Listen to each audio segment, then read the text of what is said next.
ये सरकार की जय हो। श्री राधा सर्वेश्वर भगवान की जय हो। श्री सद्गुरुदेव भगवान की जय हो। श्री हनुमान जी महाराज की जय हो।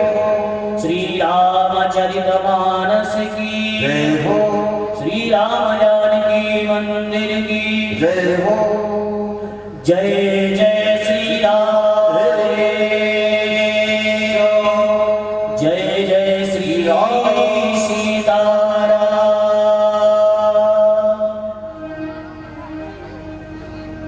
परम मंगलमय मेरे प्रभु श्री सियाराम जी का दिव्य दर्शन कराने वाले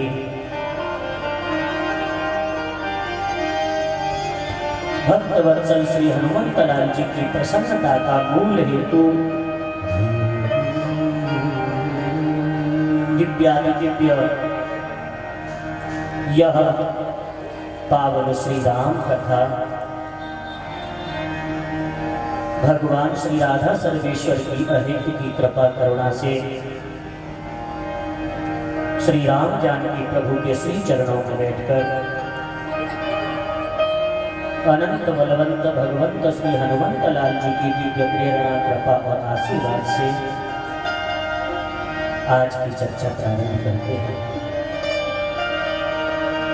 उपस्थित सभी कथा प्रेमी श्रोताओं को सादर जय श्री राम। सबको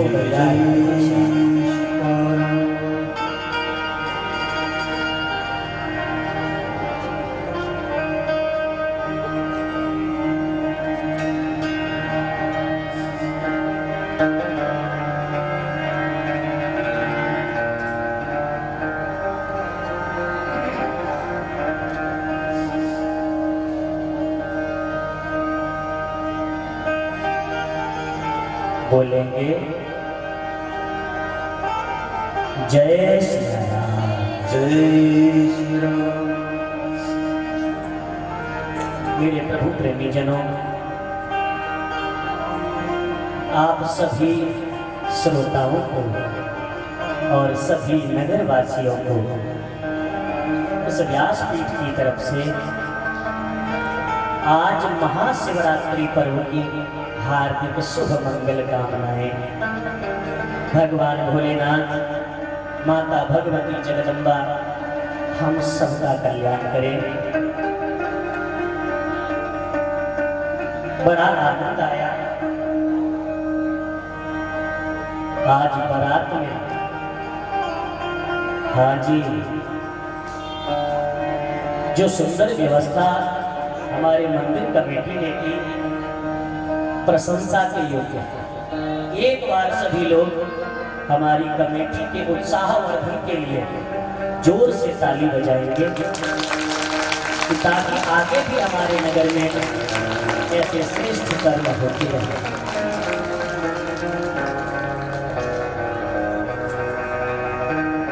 बड़ा ही सुंदर दृश्य।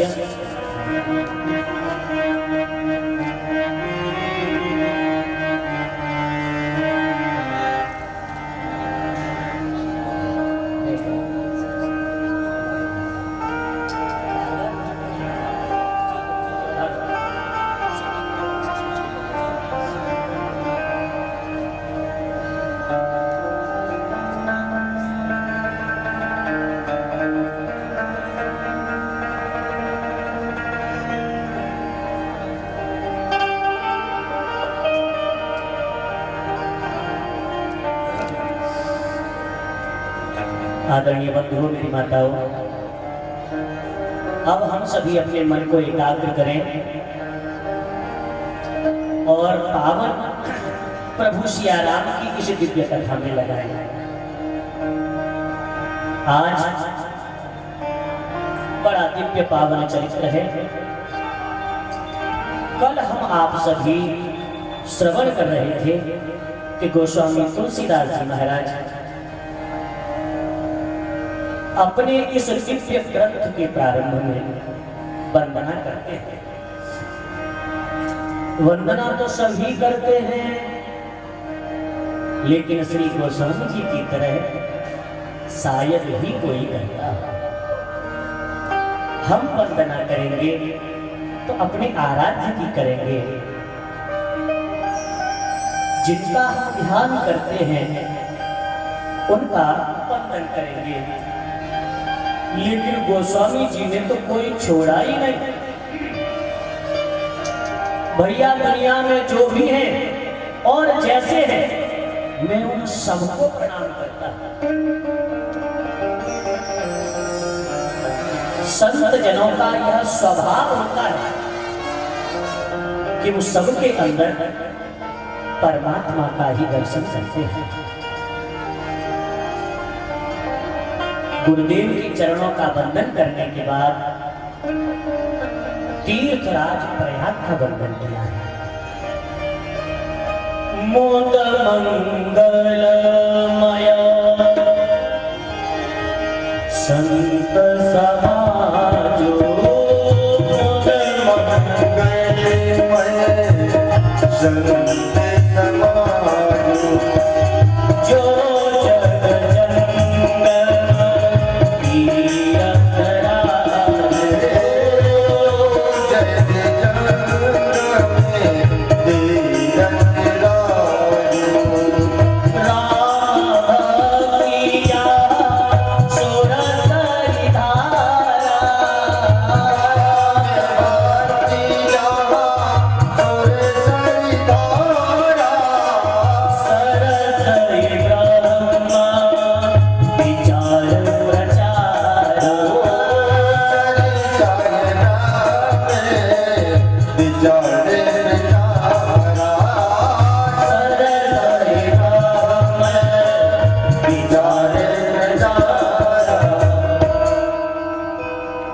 सज्जनों कहते हैं कि मुद मंगलमय संत समाज। सर्वप्रथम मैं संत समाज की वंदना करता हूं, जो चलता फिरता तीर्थ है।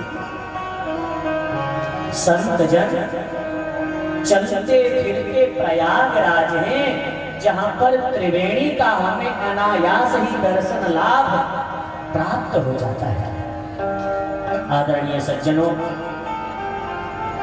संतों का दर्शन, संत जनों की, गुरुजनों की सेवा यदि हमें प्राप्त हो जाए, यदि यह सौभाग्य मिल जाए, तो यह हमारा बहुत बड़ा भाग्य होगा।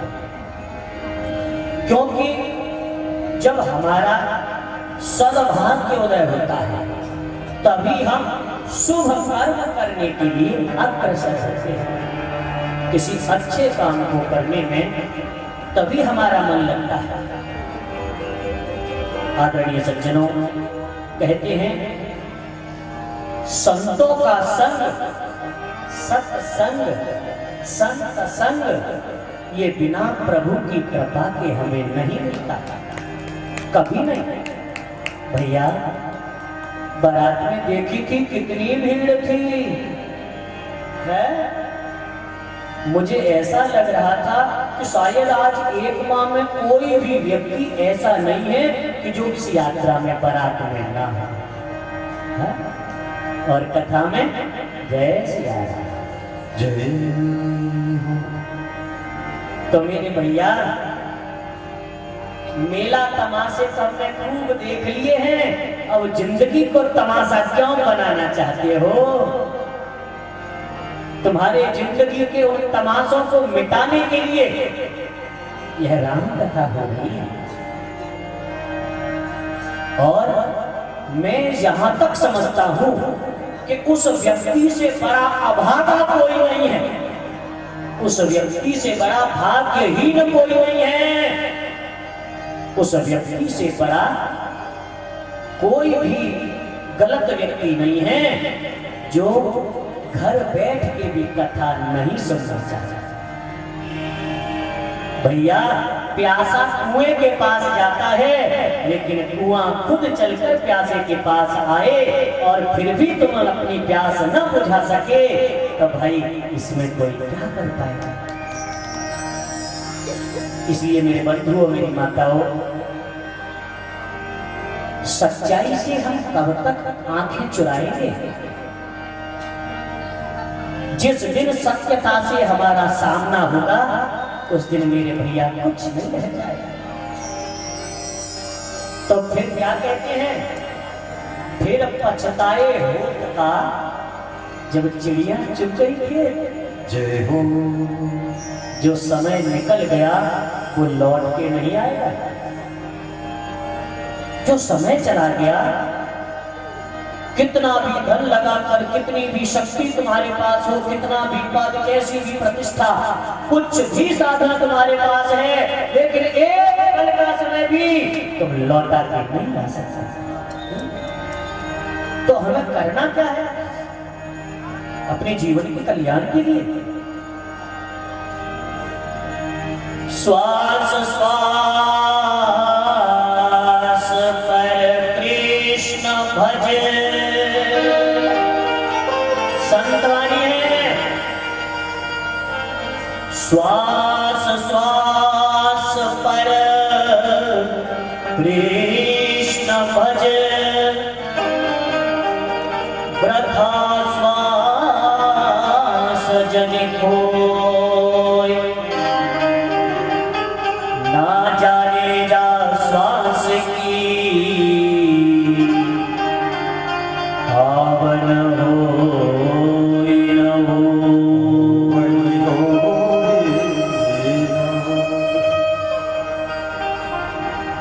पता नहीं जो सांस लौट के चलेगी वो आएगी या नहीं। इसलिए श्वास पर कृष्ण भजो, हर श्वास पर। और यदि हमने ये अभ्यास बना लिया ना भैया, तो ये समझ लो कि फिर तो सब जय सिया राम, आनंद ही आनंद है। लेकिन ऐसा हमसे होता नहीं। हमारी तो यह सांसें संसार के लिए चल रही है, और अब तो भैया लगन पूरी है गई होंगी ना। क्योंकि 2 दिन से तो मैं इसीलिए अपनी छाती करनी करके बैठा था कि चलो भैया तुम रसगुल्ला खींच लो, है? लेकिन यदि आज भी नहीं आए ना, आज तो इसमें तुम्हारा ही नुकसान है। सत्संग भगवान की कृपा से मिलता है बंधुओं। भगवान की कृपा का प्रत्यक्ष यदि कोई उदाहरण है तो हमारे जीवन में सत्संग है।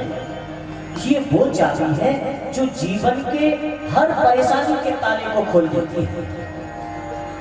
सत्संग हमें जीना सिखाता है। जीने की कला ही सत्संग से आती है। सुनिया चरज करे जन कोई, सत्संगति माही मानहि कोई।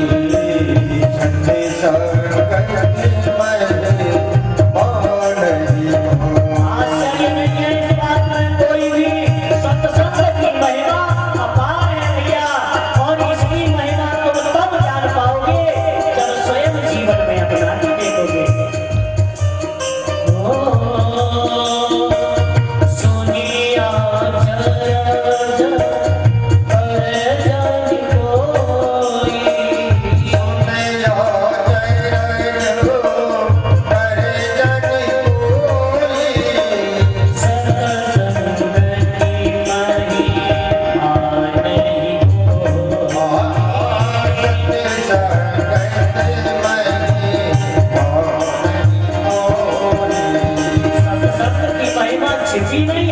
प्रकट है।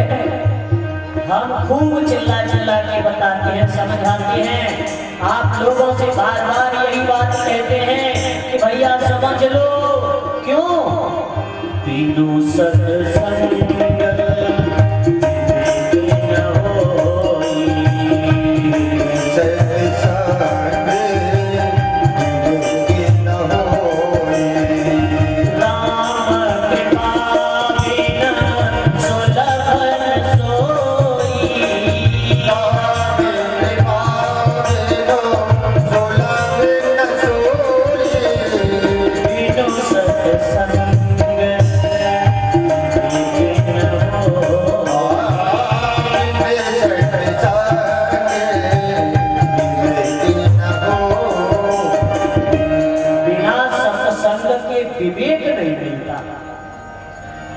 विवेक किसे कहते हैं?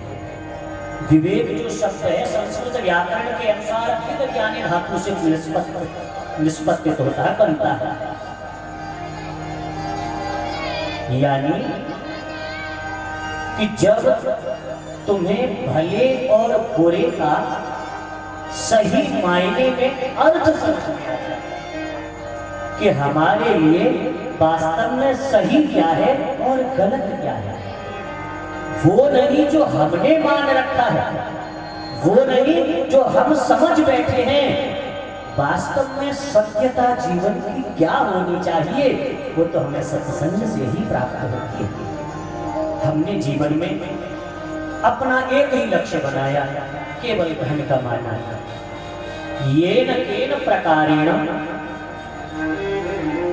जिस प्रकार भी केवल धन कमा लो, या फिर नाम कमा लो, या फिर बहुत बड़ी कोठी बिल्डिंग बना लो, और ये जो ज्ञान है ये तुम्हारा विवेक नहीं है।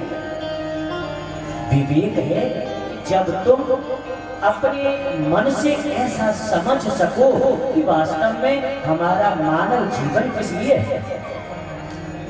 भाई कर्म तो सभी करते हैं, लेकिन कर्म करने की कुशलता हमें सत्संग से ही प्राप्त होती है।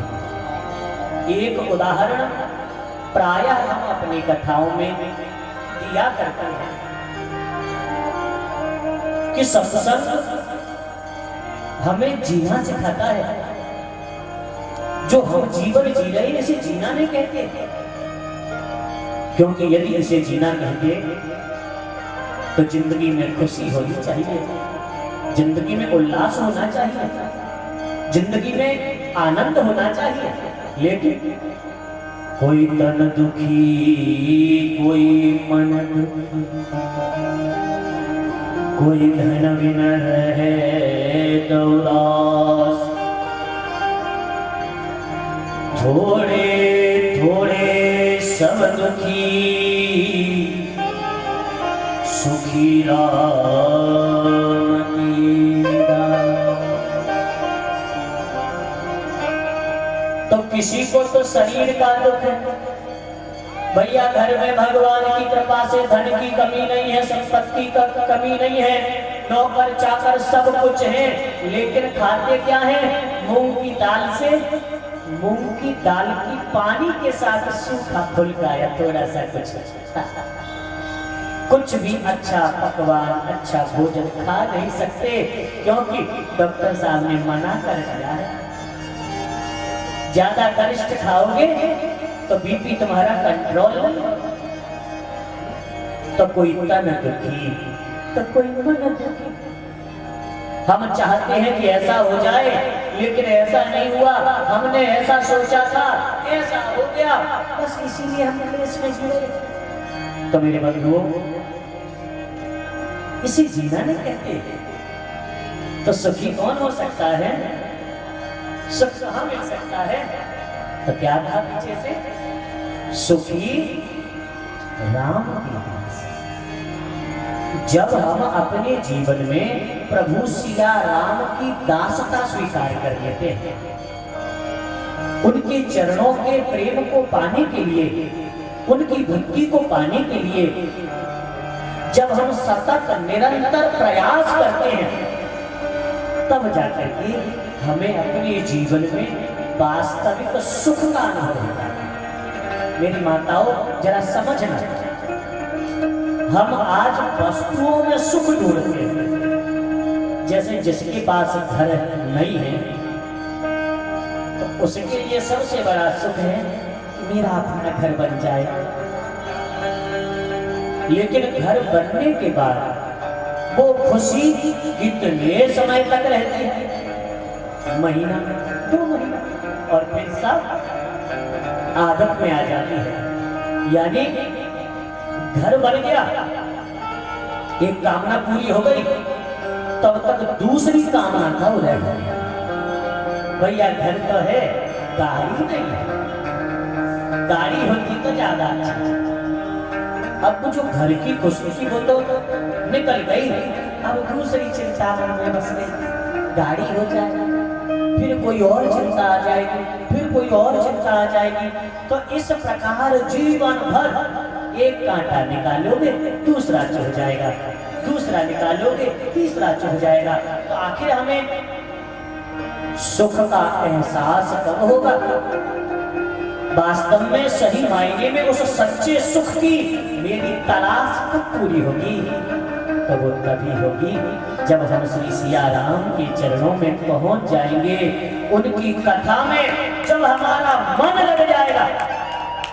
देखो, मन की दो स्थिति होती है, एक तो मन को लगाना पड़ता है और एक मन स्वयं लगता है। जैसे जिन लोगों का पढ़ाई में मन नहीं लगता, उनको बड़ी कोशिश करके पढ़ना पड़ता है, और जैसे ही पुस्तक खोलेंगे नींद आ जाएगी और भी विचार आने लगेंगे। लेकिन चाय पीने की आदत हो तो याद दिलाना पड़ेगा किसी को। जो लोग बीड़ी तंबाकू खाते हैं, उनसे किसी को कहना पड़ता है क्या तो भैया तुम इस काम को कर लो, क्योंकि वो स्वतः उनका मन उसके लिए प्रेरित करता है। चलो भैया, हाँ अगरबत्ती लगाया हमने, तुलसी तभी बहुत देर चिल्ला लेंगे। तो वो जाएंगे और जाकर के हाँ जी बोलो जय श्री राम। तो मेरे बंधुओं, तो मन की जो गति है समझिए, जिस प्रकार हमारा मन स्वतः ही जिन चीजों को चाहता है, जिस प्रकार उन चीजों के लिए अनायास यह चिंतन करता है, बिना किसी प्रेरणा के यह उसको खोजता है। किसी व्यसनी व्यक्ति को जो भी व्यसन वह करता है, यदि रात के 2 बजे भी यदि उसकी इच्छा हो जाए तो वो रात के 2 बजे भी भागता है। मैंने ऐसे लोग देखे, रात के 2 बजे भी उन्हें अपनी बीड़ी चाहिए, यदि नहीं मिलेगी तो पूरे बाजार में घूमेगा, कोई दुकान मिल जाए खुली। तो मेरे बंधुओं, ये आदत जिस दिन मेरे मन की हो जाए कि राम कथा, कृष्ण कथा, शिव कथा यदि मुझे सुनने को ना मिले, तो मन में छटपटाहट होने लगे, और जब छटपटाहट होने लगेगी तो यह तुम्हारा मन उसे ढूंढने निकलेगा, और जिस दिन तुम्हारा मन कथा का ढूंढने निकल पड़ेगा, उसी दिन तुम्हारे मन को सुख का एहसास होगा, उसी दिन तुम्हें अपने जीवन में दिव्यता का एहसास होगा, और उस प्रभु की कृपा और करुणा का आपको दर्शन होगा। इसलिए मेरे बंधुओं, 100 काम छोड़कर 1000 काम छोड़ करके यदि सत्संग का लाभ हमें मिल रहा हो तो हमें अवश्य पहुंचना चाहिए अति शीघ्र। आगे गोस्वामी जी कहते हैं, जड़ चेतन जुग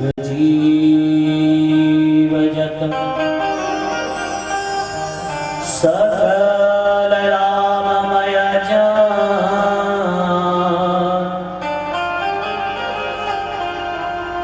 जो भी संसार में सृष्टि है, स्थावर, जंगम, अंडज, उद्भिज, स्वेदज, जरायुज, इन सब में जितने जीव हैं, सृष्टि के जो प्रकार हैं, इससे आगे और कोई उत्पत्ति संसार में नहीं होती। जो 84 लाख योनियां हैं, उन समस्त योनियों में जीवों के जन्म का केवल यही तरीका है। तो जितने भी गोस्वामी महाराज कह रहे हैं कि जितने भी जीव हैं, उन सबको मैं हाथ जोड़कर राम सिया राम, सिया राम, जय जय राम, राम सिया राम, सिया राम, जय जय राम,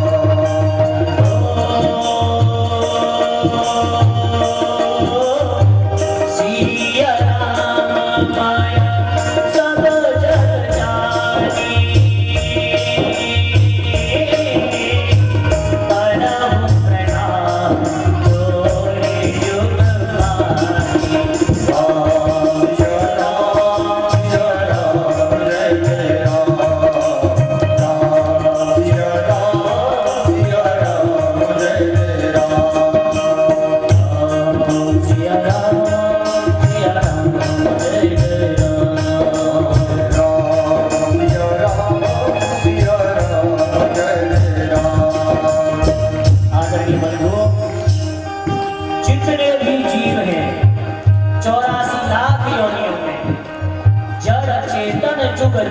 बचत सकल राममय जान।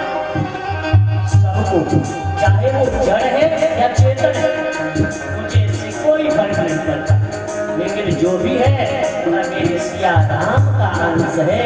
इसलिए मैं सबको हाथ जोड़ करके बारंबार प्रणाम करता हूं, बारंबार प्रणाम करता हूं। इस प्रकार गोस्वामी जी महाराज संसार के हर जीव की वंदना करते।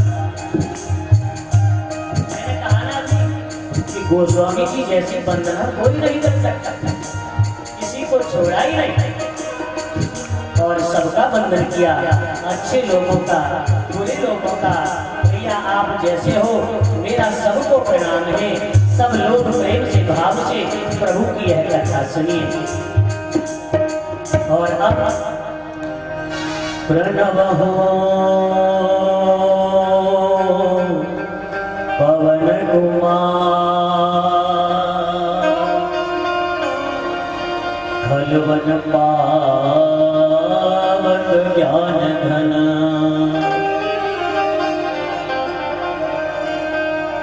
जासु हृदय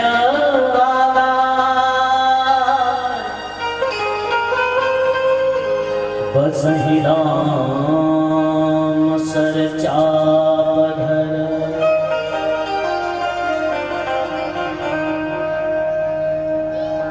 मैं मंगल मूर्ति श्री पवन सुत हनुमंत लाल जी के चरणों में अनंत कोटि कोटि प्रणाम करता हूं। जो हनुमान जी महाराज दुष्टों के इस जंगल को भस्म करने में परम प्रवीण है। जासु हृदय आधार, और जो सबसे बड़ी बात है मेरे बंधुओं, इनके हृदय में सदा सदा और सदा केवल श्री सिया राम जी की मूर्ति, मेरे प्रभु सिया राम की झांकी विराजती है।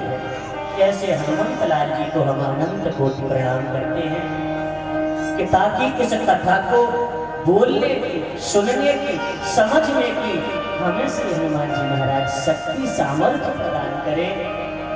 आदरणीय सज्जनों, सबको प्रणाम करने के बाद अब श्री गोस्वामी जी महाराज जगत जननी माता भगवती का वर्णन करते हैं।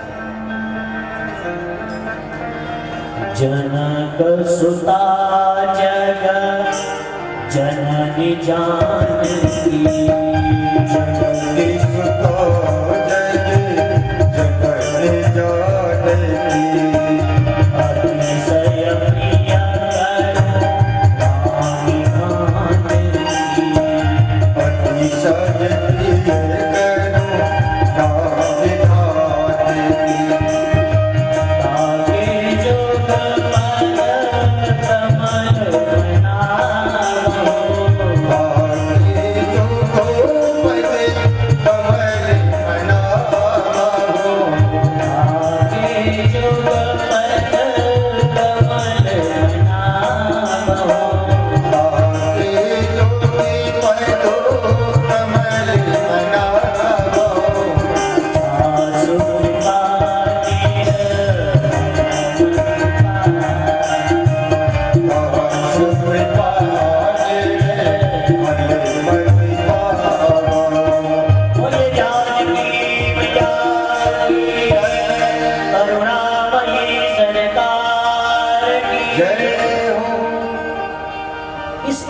चौपाई में माता के 3 अंगों का वर्णन किया।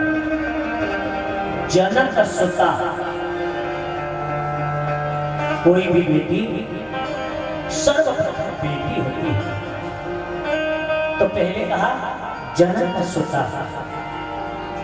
जब जननी जानकी, कौन है? जब जननी इस संपूर्ण संसार को पैदा करने वाली, इस सारे संसार की रचना करने वाली और अतिशय प्रिय करुणा निधान जय हो। करुणा निधान मेरे प्रभु श्री राघवेंद्र सरकार के जो हृदय में सदा सर्वदा निवास करती है, ऐसी उन जानकी मैया के ताके जुग पद कमल मनाव, उनके चरण कमलों की मैं नित्य निरंतर प्रार्थना करता हूँ, मैं सदा सर्वदा वंदना करता हूँ।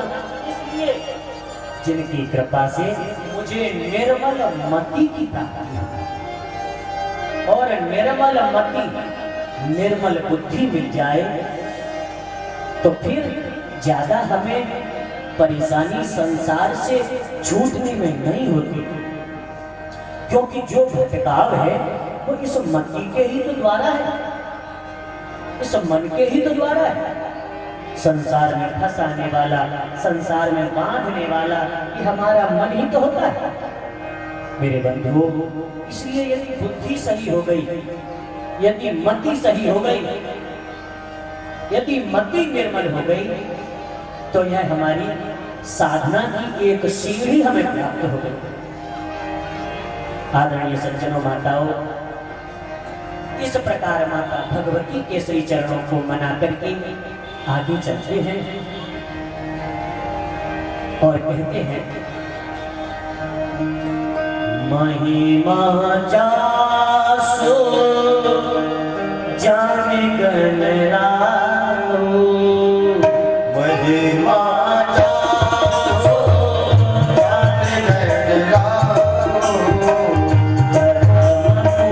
जियत नाम प्रभारो,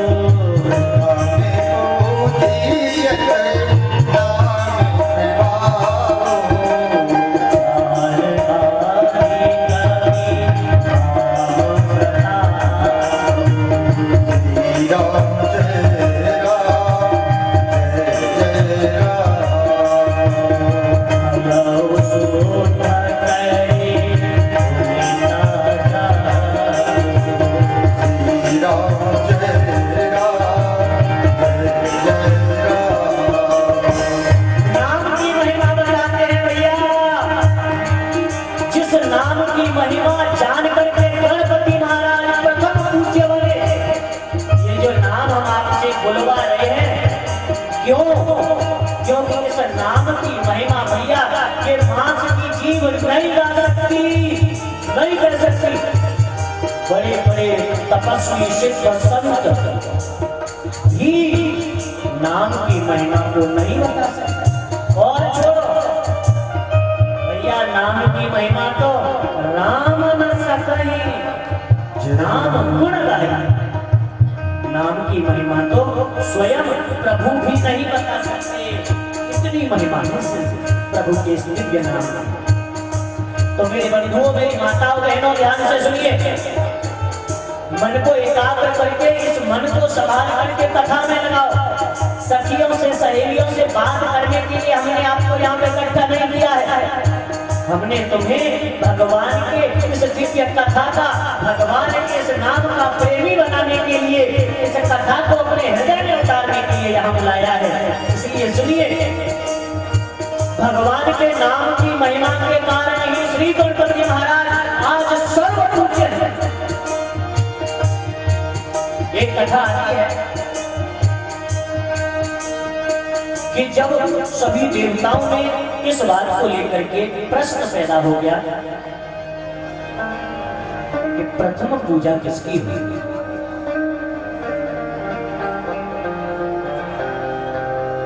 भगवान ने कहा ऐसा है, जो भी देवता इस पृथ्वी की परिक्रमा करके पहले आ जाएगा वही प्रथम पूज्य माना जाएगा। कलप भेद हरि चरित सुहाय। ये मत सोचना कि पहले कथा कैसे सुनी और अब कैसे सुनी। कल्प भेद से कथाओं में थोड़ा सा अंतर आता है। किसी कल्प में कोई कथा किस प्रकार से श्रवण करने को मिलती है और वही घटना पुनः जब दूसरे कल्प में घटती है तो उसमें थोड़ा सा कुछ परिवर्तन हो जाता है, उसमें कुछ बदलाव हो जाता है। एक कल्प की ये घटना है कि जब सब देवताओं ने यह विचार करने के लिए यह निश्चय करने के लिए कि प्रथम पूजा किसकी हो, प्रभु की आज्ञा अनुसार पृथ्वी की परिक्रमा लगाना प्रारंभ किया। अब भैया किसी का वाहन जो देवताओं के वाहन है, किसी का वाहन हाथी है, किसी का घोड़ा है, किसी का मोर है। अब सबके वाहन तो भैया बड़े बड़े अच्छे अच्छे हैं, लेकिन हमारे श्री गणपति जी महाराज का जो वाहन है भैया उसकी थोड़ा सा गति धीमी है। गणेश जी का वाहन कौन है? और फिर श्री गणपति जी महाराज भी ठीक ठाक, और वाहन उनका चूहा। अब सोचने लगे कि इनके साथ यदि दौड़ लगाएं तो ये बुद्धिमान नहीं है। बुद्धिमान लोग अपनी बुद्धि का प्रयोग करते हैं। अब श्री गणपति जी महाराज ने विचार किया, क्या किया जाए? राम लिखा। क्या लिखा? राम। और राम लिख करके उसकी 7 परिक्रमाएं श्री गणपति जी महाराज ने करी। भोलेनाथ ने पूछा, गणपति जी, हे गणेश, तुम परिक्रमा लगाने नहीं जा रहे क्या?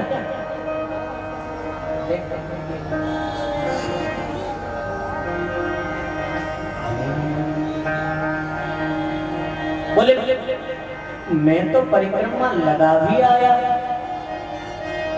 अरे आप कब लगाया है? बोले हाँ, मुझे थोड़ा सा समय हो गया, लगा के आया। लोग बोले महाराज ये तो यहाँ से हिले भी नहीं है, यहीं बैठे हैं। सब देवता देखो आधी आधी परिक्रमा पूरी कर लिए और महाराज कह रहे हैं कि हम तो कर आए। गणेश जी बोले हम 1 नहीं 7 कर आए। देवताओं को बड़ा आश्चर्य हुआ, 7 परिक्रमा तुम कैसे कर आए? तो बोले देखो ये क्या है? दिखाया, राम लिखा है। बोले इस राम नाम से ही यह सारी दुनिया प्रकट होती है। इसी राम नाम में सारा संसार, सारी सृष्टि समाई है। और जब जिस राम नाम में सारी सृष्टि समाई है, उसी राम नाम की मैंने 7 परिक्रमा लगाई है। तो महिमा जास जान गणराऊ, प्रथम पूजियत नाम प्रभु। गणपति महाराज ने अपने विवेक से नाम की महिमा को समझ लिया और सभी देवताओं में प्रथम पूज्य बने। ऐसे दिव्य नाम को, परमात्मा के नाम को हम अनंत कोटि प्रणाम करते हैं। नाम की महिमा अनंत है। राम रामेति रामेति रमे रामे मनोरमे सहस्रनाम तत्तुल्यं श्री राम नाम परानने। एक बार माता पार्वती जी बैठी भजन कर रही थी। भोलेनाथ आए, आकर के कहा देवी जरा आप इधर आओ, बैठो, मुझे कुछ एक अच्छी कथा याद आई है, आओ थोड़ा प्रभु का वह चरित्र सुनाता हूं। जगत जननी मैया ने कहा, प्रभु मेरा नियम है कि मैं भगवान के सहस्र नाम का रोज पाठ करती हूँ और अभी मेरा पाठ रह गया है। सहस्र नाम का मेरा पाठ अभी बाकी है, बचा है, इसलिए मैं पाठ करके और अभी आई और फिर बैठ के कथा सुनूंगी। भोलेनाथ ने कहा देवी सहस्र नाम? बोले हाँ, अभी पूरा कराते। कैसे? बोले बोलो राम, बोलो राम। आवाज नहीं है मुंह में, 3 लोगों के लिए बस। पीछे वाले भैया व्रत में है, इतने व्रत में ना है कि तुम पे राम नाम बोली जाए। नेक जोड़ के बोलो तो सही।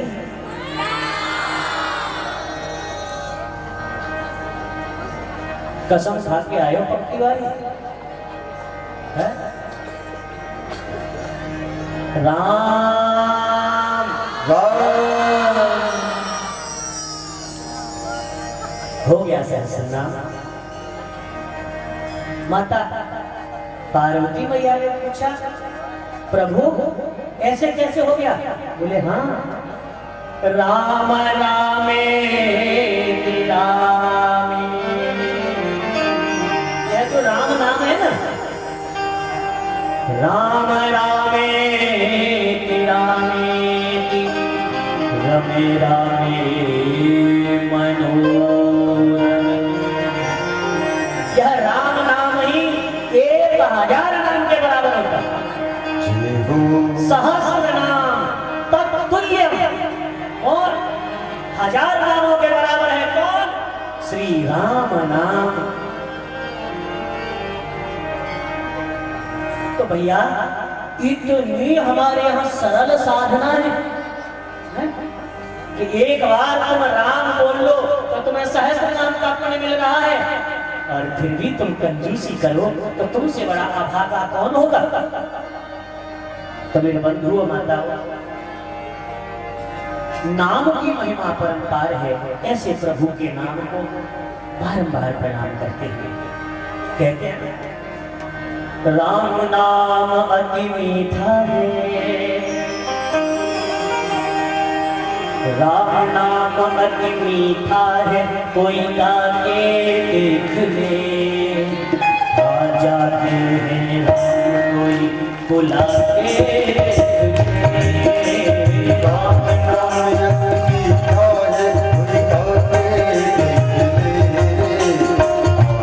आ जाते हैं राम कोई बुला के देख ले। राम नाम अति मीठा है, कोई गाके देख ले। आ जाते हैं राम कोई बुला के देख ले। राम नाम अति मीठा है, कोई गाके देख ले। आ जाते हैं राम कोई बुला के देख ले। आ जाते हैं राम कोई बुला के देख ले।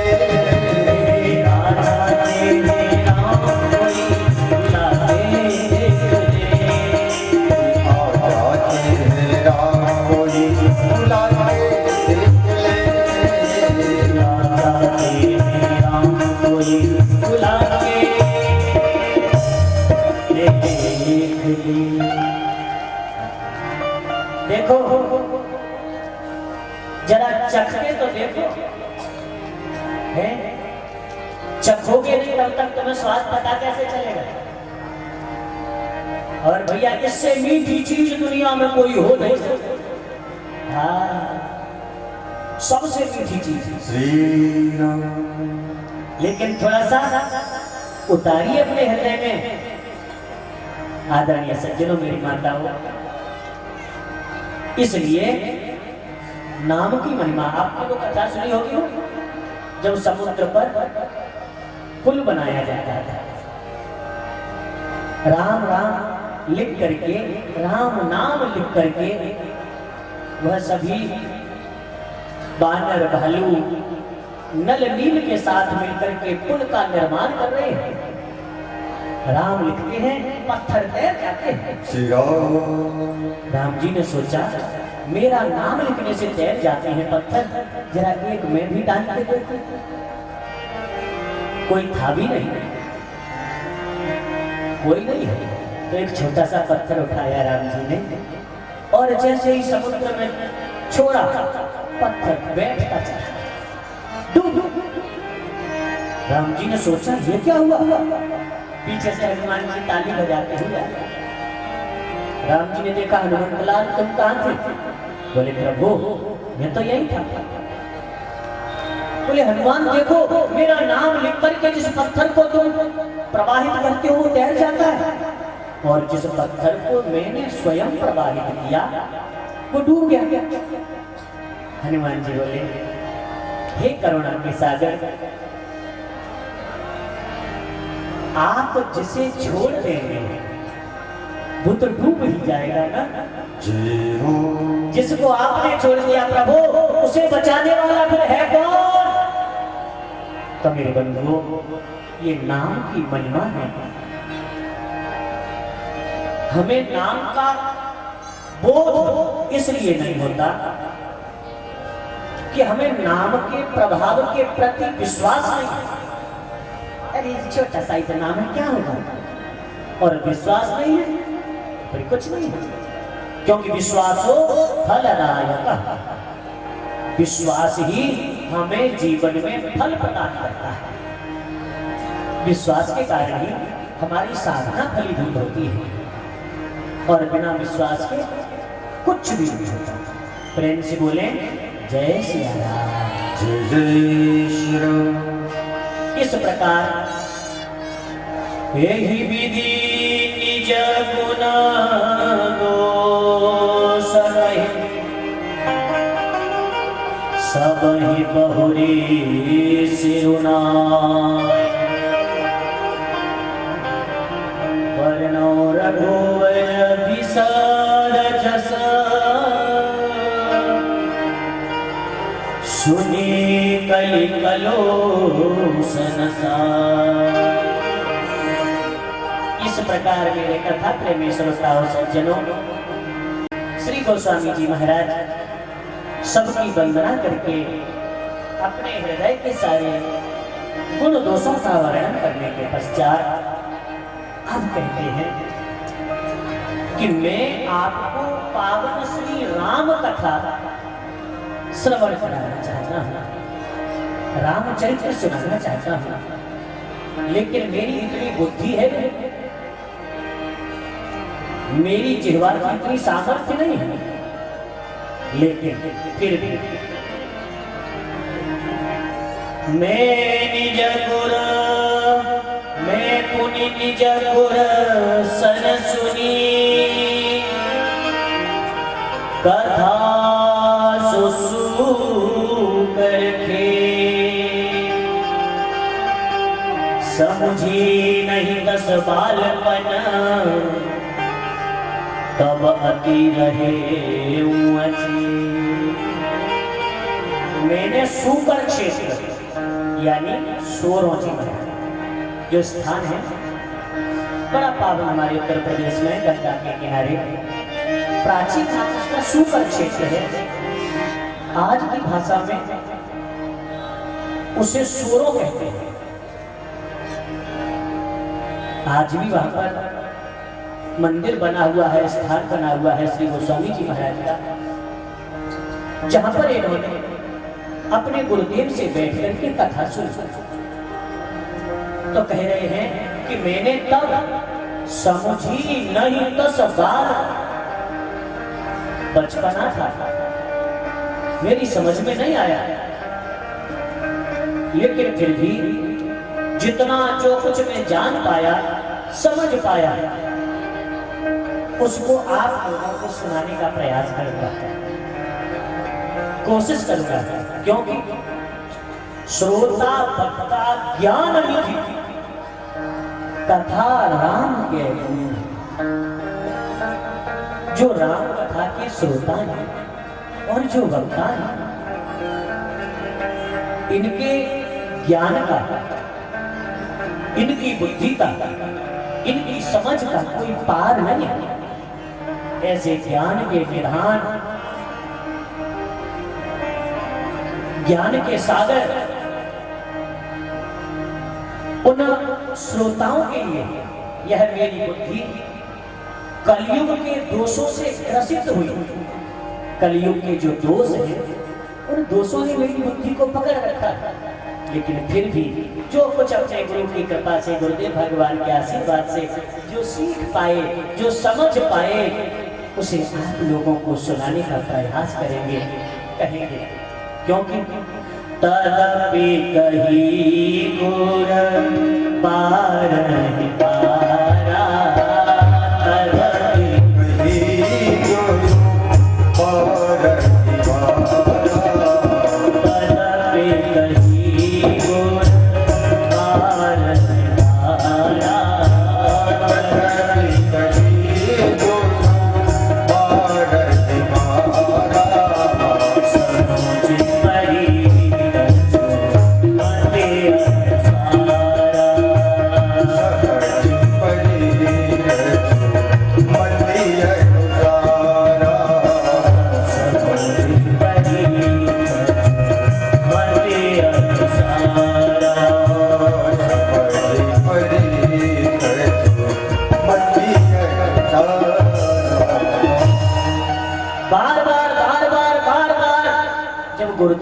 मुझे कथा सुनाई तो कैसी भी बुद्धि सही, थोड़ा जो मेरी समझ में आया उन सबको, उन सारे ज्ञान की राशि को मैं आप लोगों को श्रवण कराऊंगा, उस दिव्य रस को मैं आप लोगों को बताऊंगा। लेकिन ये ध्यान रखना, मन में किसी भी प्रकार की शंका संशय मत करना। कारण कलप भेद हरि चरित सुहाए, कलप भेद हरि चरित सुहाए,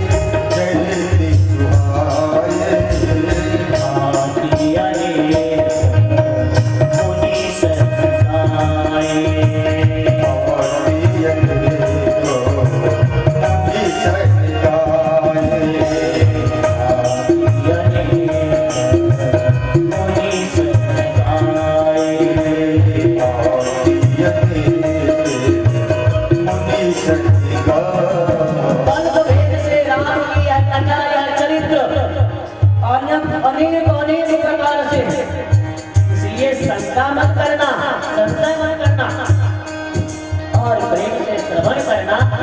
अब सादर शिवानी नाई अवमाना, सादर शिवानी नाई अवमाना, सादर शिवानी नाई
जिस दिन गोस्वामी जी ने इसका विमोचन किया है उसका समय बताया है कि नवमी के दिन भौमपार चैत्र मास नवमी तिथि मंगलवार के दिन 1631 में मैंने यह श्री राम कथा प्रकाशित की है। आदरणीय सज्जनों, यह राम कथा रचि महेश निज मानस है। जय हो मेरा कुछ हाँ ऐसा मत सोचना कि इसमें हमने कुछ कर लिया, नहीं।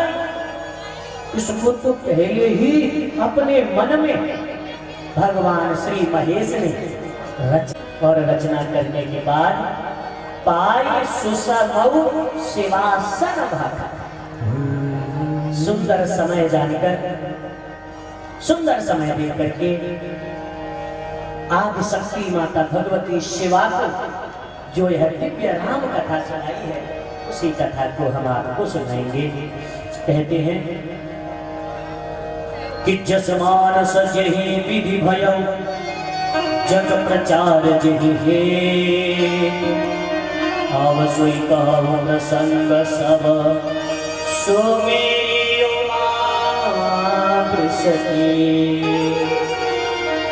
अब भैया जिस कारण से, जिसके लिए यह श्री रामचरितमानस की रचना हुई है, अब उस मूल विषय पर, मूल प्रसंग पर आते हैं। सुमेरी उमा बृषभि, मन में भगवान सदा से भोलेनाथ और माता पार्वती को बार बार प्रणाम करके आइए इस पावन कथा की तरफ आगे बढ़ते हैं। कहते हैं आइए हम भी थोड़ा भोलेनाथ से प्रार्थना कर लें क्या, ताकि हमारे सभी श्रोताओं की मति बुद्धि इसमें लग जाए। देखो भैया, बच्चे हमें भी बहुत अच्छे लगते हैं, हाँ, लेकिन एक मर्यादा से, ठीक है। अपने ऐसी व्यवस्था से अपने बच्चों को बिठाओ और इस तरीके से, हाँ, ताकि मुझे व्यवहार ना हो। क्योंकि आजकल भैया पूरे टाइम माता जी टीवी टावी देखती हैं, तो बालक भी सब वैसे ही उत्पाती हो रहे हैं, क्योंकि सत्संग से दूर होते जा रहे हैं। फैशन का जमाना आ गया है, भौतिकता तुम्हारे जीवन में इस कदर समा चुकी है कि अब भैया बहुत मुश्किल हो रहा है संभाल पाना। इसलिए थोड़ा सा प्रयास कीजिए। यदि आप वास्तव में कथा सुनना चाहते हैं, केवल दिखावे के लिए यहाँ नहीं आए हैं, तो आप लोग थोड़ा सा व्यवस्थित होकर के बैठे और बार बार व्यवधान न करें, कि ताकि इस छोटी सी खोपड़ी में कुछ भी नहीं है। हाँ, सही मान लो, पूरा दिन सोता हूँ। पूछ लो जो मेरे पास जाते हैं, जब भी पहुँचते होंगे सोता मिलता हूँ, क्योंकि मेरे पास कुछ है ही नहीं, बिल्कुल खाली मिलता है। जी हाँ भैया, लेकिन पावर हाउस से जो कनेक्शन हो जाता है, तो थोड़ा सा कुछ तुम लोगों को मिल जाता है। जय हो। और कनेक्शन कट जाएगा ना, तो फिर तो जय श्री राम।